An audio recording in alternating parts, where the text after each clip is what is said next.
For this next stretch, we are going to focus on targeting the glutes, more specifically the piriformis muscle. So if you are lying on your back, bringing the knee towards the heel. Now you might feel that you already feel a bit of a stretch over here just by putting the hand on that knee or moving that knee away. If not, you can grab a hold of the back of the thigh, bring that leg as close as you can to the chest, still trying to move that knee backwards or using one hand to move that knee back. Good. And then you can also rock side to side from here, which means if the leg is up, you can move the legs over. You will then feel a little bit of the piriformis, maybe even the lower back, trying to keep the shoulders in position. And switching over to the other side if you want to target the lower back. One of my favorite ways to stretch the quadriceps is in side lying. Now, we can also get a bit of hip flexor stretch on this one. So really crucial if you're somebody that sits in front of a computer or a desk the whole day with your knees bent and you want to improve the upper thigh and hip flexors mobility. So onto side lying. Good. Try to move the knees back so they're in line with the hip and the shoulder. You'll reach for the back of the ankle with the top hand. Now you might already feel a stretch just by bringing the heel towards the bum. If not, you want to then extend that leg going backwards. If it's uncomfortable for you lying like this on the shoulder, you can definitely lie all the way flat. Grab a hold of that foot, extending backwards and relaxing out of the stretch. So you want to hold it for a few seconds, or you can simply just move in and out of the stretch.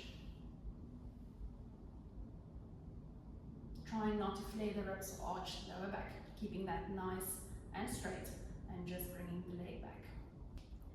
This stretch is a combination of hip flexor and hamstring stretch.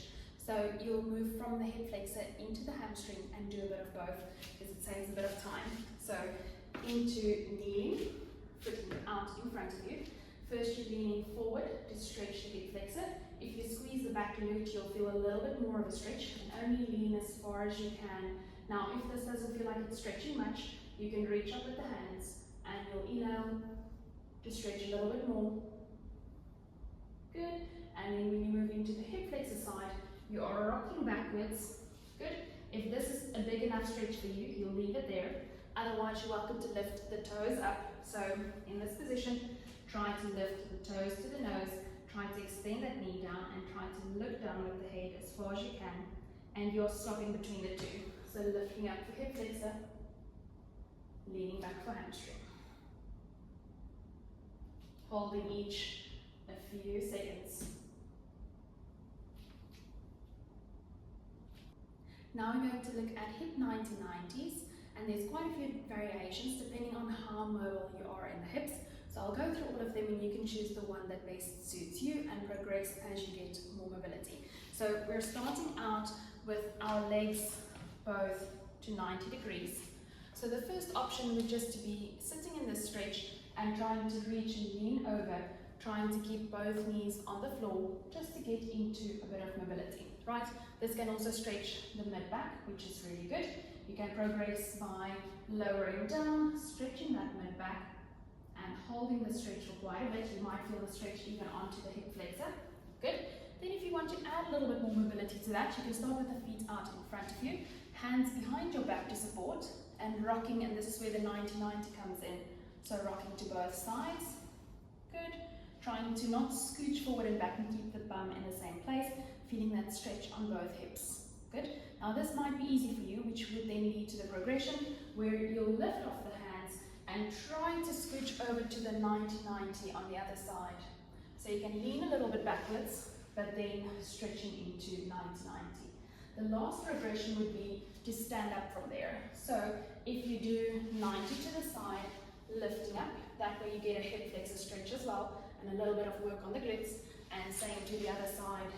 So rocking over and lifting up. Good. You choose the variation that's best for you, or like I said, simply just starting by sitting in this position. Perhaps you have to start with your hands pretty far back, and you can just work on moving higher and closer, rotating a little bit, and leaning onto that hip, whichever version, and try to progress. The next exercise is a nice stretch for the groin and the ankles at the same time. So I call it a hip opener. Now, if you are seated on one of your legs, other leg will go out to the side 45 degrees. Try and sit back. You'll feel a stretch on the front of the ankle, and you might not feel much here in the right groin, but as soon as we lean over to the side, you'll feel the groin stretch, the hip stretch, and you are mobilizing the ankle at the same time, especially if you put a bit of weight onto that ankle. Try to not lift this heel off, and you'll rock back and forwards from there and stretch and open up those hips and the ankle. Now we're going to do hip cars. This exercise stands for controlled articular rotation. So what that means is we want a slow and controlled movement of the joint, usually the shoulders or the hips, in a circular motion to enhance and improve mobility and stiffness in the hip. So you can either do it standing. If you're standing, you will lift up the leg to the front, rotate slowly going backwards as far as you can, control the leg down, and then repeat that, moving all the way back in the circle. You can start with a smaller circle if you hear lots of clicks and pops. Otherwise, a nice and controlled big circle going back. Control it as slowly as you can, and then bringing the leg back to the front. Good. You can also do that on hands and knees. So if you're on your hands and knees, you will try to control as big a movement as you can all the way around in that hip joint, and then repeat that in the opposite direction, controlling all the way back and down.